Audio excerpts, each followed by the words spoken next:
Je suis Abdoul Kane, cardiologue, professeur à l'université Cheikh Anta Diop à la faculté de médecine et d'odontologie. Je m'intéresse aux questions éthiques ainsi qu'à la qualité des soins et à l'humanisation des structures de soins en Afrique. Et il m'a semblé important de revenir sur un fait essentiel à mes yeux, c'est l'éthique. Dans cet ouvrage, j'ai essayé d'abord de redéfinir les concepts de morale, de déontologie et d'éthique. Je suis revenu sur la mission du soignant. Le soignant n'est pas seulement un technicien, c'est aussi un pédagogue qui doit savoir expliquer aux patients sa maladie, son traitement, mais c'est aussi un psychologue qui doit savoir écouter et soutenir ses patients. Une deuxième partie de l'ouvrage est consacrée à ce que j'ai appelé l'hôpital entreprise. Il me semble que nous sommes aujourd'hui dans un monde où les idées, on va dire néolibérales, ont pris le pas sur la justice sociale, et donc on considère que l'hôpital est une entreprise qui doit parfois faire du bénéfice, et malheureusement cela fait que ceux qui n'ont pas les moyens ont du mal à se soigner correctement.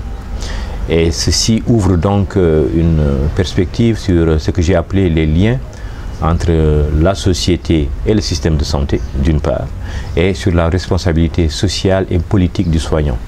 Ce que j'ai voulu démontrer par là, c'est que la santé dépend beaucoup des déterminants socio-économiques et des visions politiques, et que par conséquent, nous devons nous poser les bonnes questions.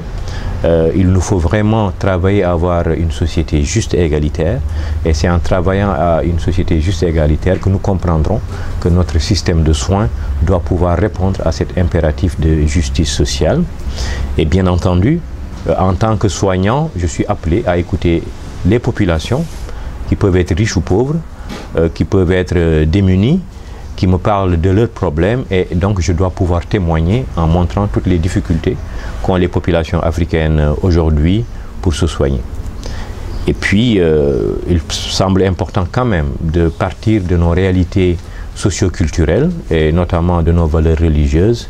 Et je rappelle que nos différentes religions révélées, l'islam ou le christianisme notamment, font de l'aide, de l'entretien, de la solidarité, un impératif pour tout croyant. Et enfin, je termine le livre par proposer des solutions. Et pour moi, les solutions, c'est certes d'humaniser nos structures de soins, d'avoir un plateau technique relevé, d'améliorer l'organisation de soins, mais c'est surtout ancrer les valeurs éthiques chez les soignants, chez les administrateurs de nos structures de soins. Et ceci doit donc comporter une formation initiale à l'éthique, à la morale et à la déontologie.